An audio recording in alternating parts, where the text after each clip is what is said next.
Hello welcome जय हिंद प्यारे दोस्तों फॉर्मेटिव स्टडी में आपका स्वागत है। आज इस वीडियो लेक्चर में हम पढ़ेंगे प्रतिशत से संबंधित प्रश्न। ये जो परसेंटेज टॉपिक है ये बहुत ही इंपॉर्टेंट टॉपिक है क्योंकि इससे देखिए हर बार क्वेश्चन पूछे जाते हैं। और देखिए हम परसेंटेज को इस हिसाब से आपको बताएंगे कि आपका देखिए प्रतिशत से एक भी क्वेश्चन गलत नहीं होगा।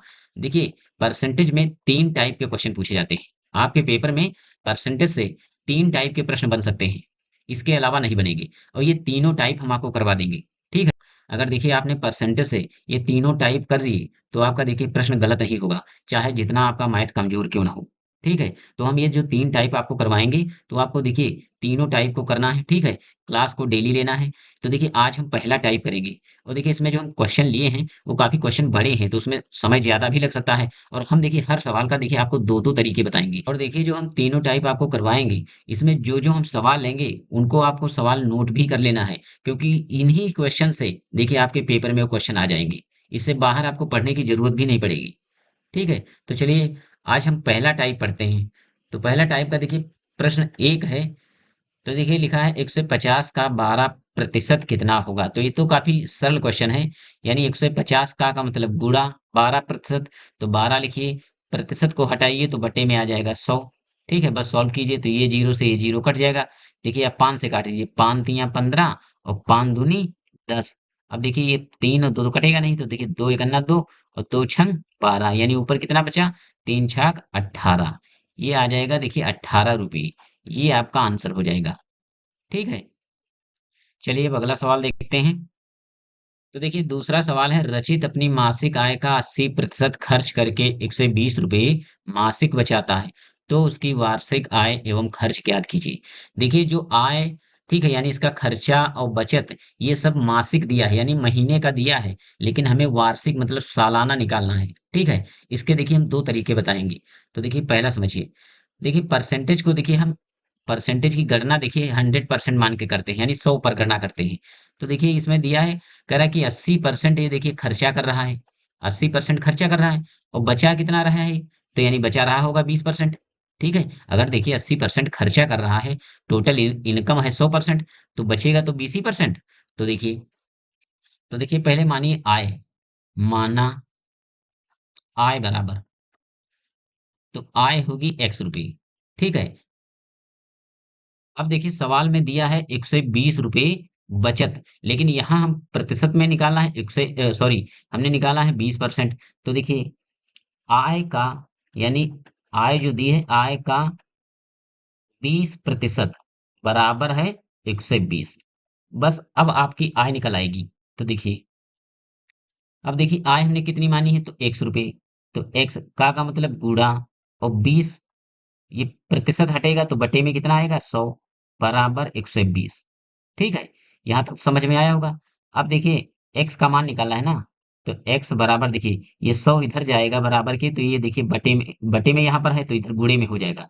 तो 120 गुणे 100, ठीक है, बटे, ये देखिए 20 है गुणे में तो इधर जाएगा तो बटे में हो जाएगा, बटे 20।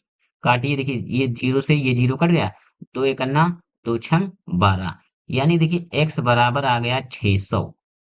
तो ये हमने x माना किसको था, तो x हमने माना था आय को। तो देखिए आय आ गई 600 रुपये। ठीक है, अब हम देखिए, अब देखिए हम इसकी वार्षिक आय भी निकाल सकते हैं। ये हमने जो आय निकाली है ये मासिक आय है, ये देखिए हमने मासिक आय निकाल ली 600 रुपये, लेकिन सवाल में कह रहा है कि वार्षिक आय बताइए। तो देखिए हमें निकालना क्या है, वार्षिक आय। तो देखिए वार्षिक आय बराबर वार्षिक आय, तो देखिए आय कितनी है, 600 रुपये। ये है मासिक, इसको अगर 12 से हम गुणा कर दें तो देखिए वार्षिक हो जाएगी, क्योंकि एक महीने, देखिए ये एक महीने की आय है और हमें पूरे 12 महीने की चाहिए, तभी तो एक वर्ष हुआ। तो देखिए 12×72, ये 7200 रुपये हो जाएगी वार्षिक आय। ये आपका एक आंसर हो गया। ठीक है, अब हमें निकालना है वार्षिक देखिए खर्च। तो पहले निकालिए मासिक खर्च। तो देखिए मासिक खर्च, मासिक खर्च बराबर, तो देखिए आय कितनी है, 600, 600 का 80% निकालिए। तो देखिए जैसे ही इस प्रतिशत को आप हटाएंगे तो बटे में कितना आ जाएगा, यानी यहाँ पर ऐसे लाइन को इस एक और स्टेप लिख लीजिए। यहाँ लिखना है 600 का 80%। तो देखिए 600 गुणे 80/100। ठीक है। अब देखिए हमें पता चल जाएगा कि म- मासिक खर्चा कितना है। तो देखिए इसको काटिए, ये दो जीरो से ये दो जीरो कट जाएंगे, यानी 6 × 8 = 48। ये कितना आएगा? 6 × 8 = 48, यानी 480 रुपये आएगा मासिक खर्च। लेकिन सवाल कह रहा है हमें वार्षिक खर्चा चाहिए। तो देखिए वार्षिक खर्च, वार्षिक खर्च बराबर, तो देखिए 480 है ये मासिक खर्च एक महीने का, पूरे साल का चाहिए तो 12 से गुणा कर दीजिए। जब 12 से गुणा कर देंगे तो देखिए ये कितना हो जाएगा? 12 जीरो जीरो, 12 अट्ठी 96, और 12 12 चौक 48, तो ये हो जाएगा 57, यानी 5,760 रुपये। ये आ जाएगा आपका आंसर। कौन सा? वार्षिक खर्च। ठीक है। तो देखिए वार्षिक आय भी पता चल गई। और वार्षिक आय कितनी थी? 7200। और वार्षिक खर्चा भी पता चल गया, यानी 5760 रुपये। अब चलिए हम इसका आपको दूसरा तरीका बताते हैं। देखिए क्लास लंबी हो सकती है, स्किप नहीं करना है, क्योंकि हम दो दो तरीके आपको बता रहे हैं। चलिए अब दूसरा तरीका हम देखते हैं। तो देखिए, तो देखिए दूसरा तरीका हम कैसे सॉल्व करेंगे। तो मान लीजिए टोटल आय है 100। टोटल आय कितनी है? 100 रुपये। ये हम मान लिया, हमने आय को माना 100 रुपये। ठीक है। तो देखिए खर्चा कितना दिया है? खर्चा है 80, यानी वो 100 रुपये कमा रहा है, 80 रुपया क्या कर रहा है? खर्च कर रहा है। ठीक है, 100 रुपये खर्चा कर रहा है। तो बचत कितनी हुई? बचत हुई 20 रुपये। ये क्या हुआ? बचत। अब देखिए हमें निकालना है आय और खर्चा। तो देखिए कैसे निकालेंगे। तो देखिए आय जब भी निकालना है तो सवाल में देखिए क्या दिया है? दिया है 120 रुपये बचत। तो यानी लिखिए 120 रुपये। ठीक है। अब इसको भाग करना है किससे? इस वाली बचत से जो हमने बचत निकाली है। तो बचत कितनी है? बटे 20 कर दीजिए। अब निकालना क्या है? आय निकालना है। आय है 100 रुपये, तो इसको 100 से गुणा कर दीजिए। 100 से हमने गुणा किया, देखिए ये जीरो से ये जीरो कट गया है, दो से काटिए, दो छंग 12, ये हो गया 600 रुपये। आय देखो आ गई 600 रुपये। अब निकालना क्या है? वार्षिक आय। तो देखिए इसको 12 से गुणा कर दीजिए। 12 से जब हम गुणा कर देंगे तो 12 छंग 72, ये हो गया 7200 रुपये वार्षिक आय। ये आपका एक आंसर हुआ। अब क्या कह रहा है? देखिए खर्चा निकालना है। तो देखिए खर्चा कैसे निकालेंगे। तो देखिए सवाल में जो दिया है पहले उसको लिखिए।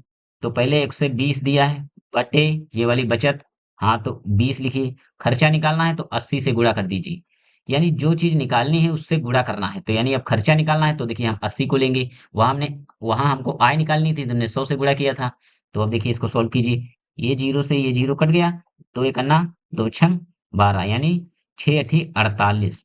ये 480 रुपये क्या आ गई? ये आया खर्चा। कौन सा खर्चा?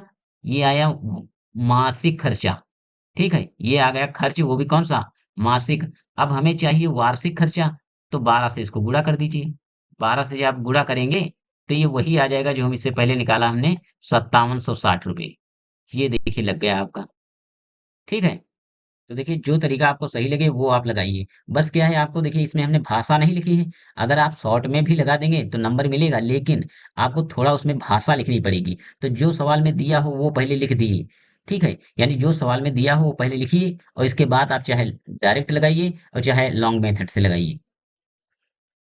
और देखिए ये इस विधि का आपको तब प्रयोग करना है जैसे आपके पास समय बचा नहीं है और बहुत जल्दी जल्दी में सवाल आपके छूटे जा रहे हैं। तो आपको सवाल नहीं छोड़ना है, ये तरीका लगाकर सवाल को सॉल्व कर देना है।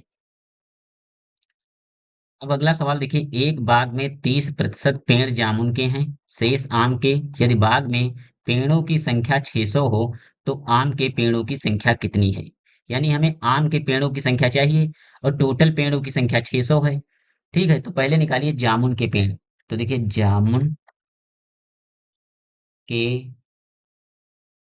पेड़ों की संख्या, इस प्रकार आपको देखिए भाषा लिखनी होती है। तो जामुन के पेड़ों की संख्या कैसे निकालेंगे? तो देखिए टोटल पेड़ कितने हैं? 600। 600 का 30% निकालिए। 600 का 30%। तो देखिए 600 गुणे 30%, हटाइए, बटे में आएगा 100। काटिए, ये दो जीरो से ये दो जीरो कट गए, 6 × 3 = 18। ये कितना आ गया? 180। यानी जामुन के पेड़ कितने हैं? 180। हमें चाहिए आम के पेड़। तो देखिए टोटल में से घटा दीजिए। तो देखिए आम के पेड़ों की संख्या। तो देखिए टोटल कितने हैं पेड़? 600। अगर हम 600 में से जामुन के पेड़ घटा दें तो हमें पता चल जाएगा कि आम के पेड़ों की संख्या। तो देखिए 180 आप घटा दीजिए। जब आप 180 घटा देंगे तो देखिए कितना बचेगा? तो देखिए ये बचेगा 420 रुपये। अब चलिए इसका हम दूसरा तरीका आपको बताते हैं। तो देखिए दूसरा तरीका देखिए, ये सेकंड मेथड आप देख लीजिए। जैसे देखिए जामुन के हैं 30%। जामुन के कितने पेड़ हैं? 30%। टोटल परसेंटेज की हम गणना किस पर करते हैं? 100 पर। यानी टोटल 100 अगर परसेंटेज है, 30% है जामुन के पेड़, तो देखिए आम के पेड़ कितने बचे? यानी 70% होंगे आम के पेड़। ठीक है? तो ये तो हमें पता चला परसेंटेज वैल्यू, लेकिन हमें संख्या में चाहिए। तो देखिए अब आप टोटल को करिए, यानी 600 का 70% आप निकाल दीजिए। ठीक है, जैसे ही आप 600 का 70% निकालेंगे, देखिए ये दो जीरो से ये दो जीरो कट जाएंगे, यानी 6 सती 42। देखिए 420 आ गया, तब भी आपका आंसर सही होगा। ठीक है, यानी टोटल पेड़ है 600, टोटल पेड़ों की संख्या 600 है, 30% है उसमें जामुन के, तो बचे कितने? यानी 70% तो होंगे आम के पेड़।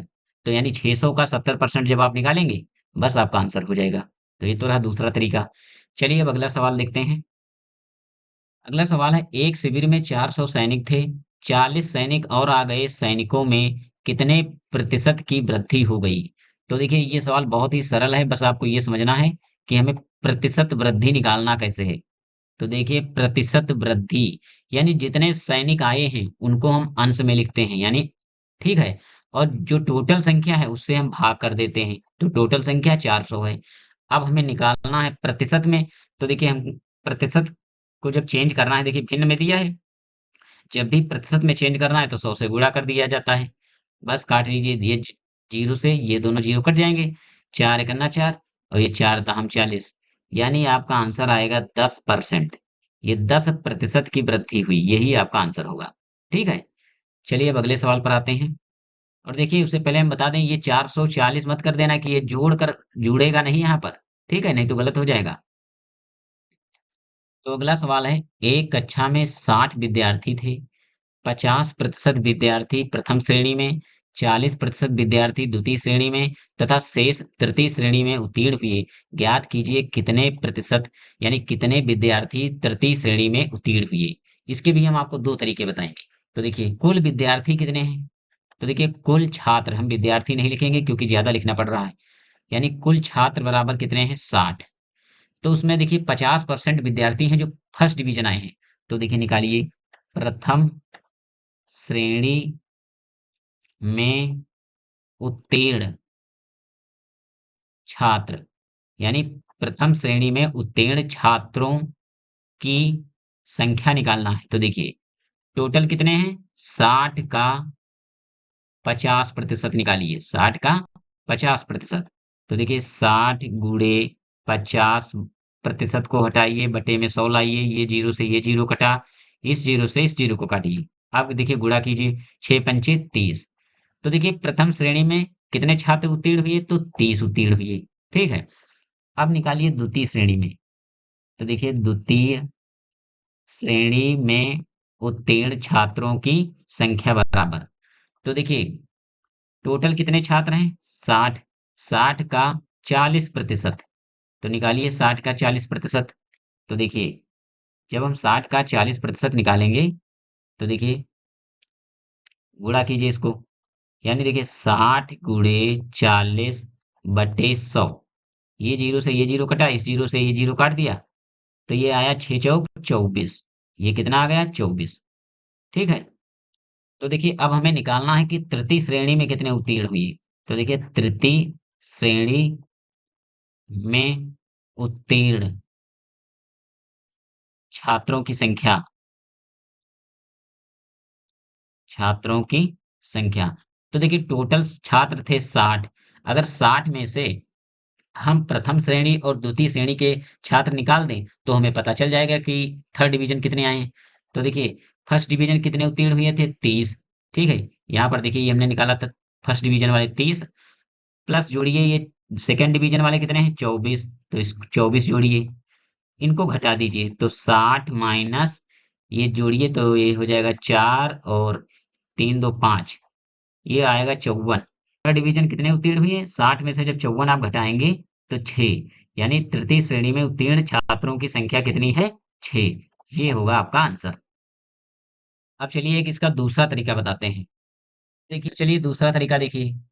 देखिए कह रहा है कि टोटल विद्यार्थी हैं 60 और 50% फर्स्ट डिवीजन आए हैं। तो देखिए 50% आए फर्स्ट डिवीजन, ठीक है? और सेकंड डिवीजन आए हैं 40%, 40% आए हैं सेकंड डिवीजन। कह रहा है बताइए कि थर्ड डिवीजन कितने आए हैं?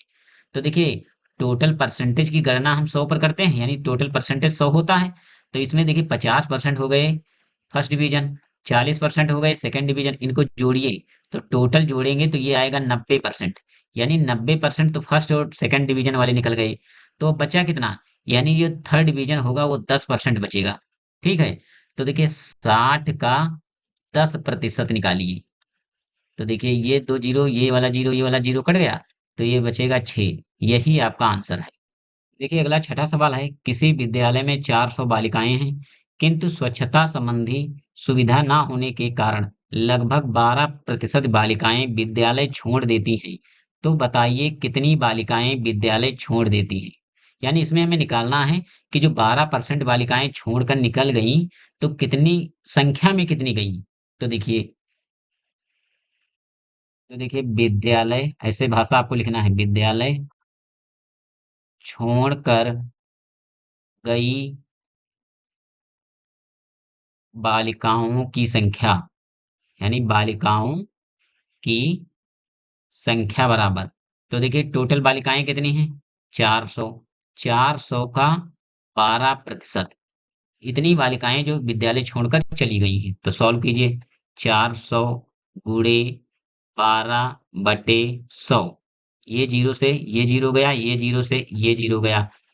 4 चौक 48, यानी 48 जो बालिकाएं हैं वो स्वच्छता संबंधी सुविधा ना होने के कारण विद्यालय छोड़कर चली गई हैं। ठीक है? तो ये तो रहा सवाल में जो पूछ रहा था उसका आंसर। अगर इसी सवाल में थोड़ा और बदलाव कर दे, कहे बताइए कि अब शेष विद्यालय में कितनी बालिकाएं बची? तो देखिए शेष अगर बालिकाएं पूछे तो 400 माइनस कर दीजिए 48, घटा दीजिए, क्योंकि टोटल विद्यालय में बालिकाएं 400 थी। अगर 48 बालिकाएं चली गई तो अब कितनी बची? तो देखिए इसको घटाइए तो ये हो जाएगा 352। यानी अब अगर पूछा जाए शेष बालिकाएं कितनी बची हैं तो 352। ठीक है? यानी सवाल में कुछ भी चेंज करें आप आराम से कर सकते हैं। तो चलिए आज की क्लास को हम यहीं पर विराम देते हैं। अगर किसी भी प्रकार का किसी भी सवाल में अगर डाउट है तो हमें कमेंट के माध्यम से पूछ सकते हैं। ठीक है? अगर देखिए वीडियो को लाइक नहीं किया है तो लाइक कर दीजिए, अगर सब्सक्राइब नहीं किया है तो सब्सक्राइब कर दीजिए और दोस्तों तक शेयर जरूर कर दीजिए। तो मिलते हैं नेक्स्ट क्लास में नेक्स्ट टॉपिक के साथ, तब तक के लिए जय हिंद।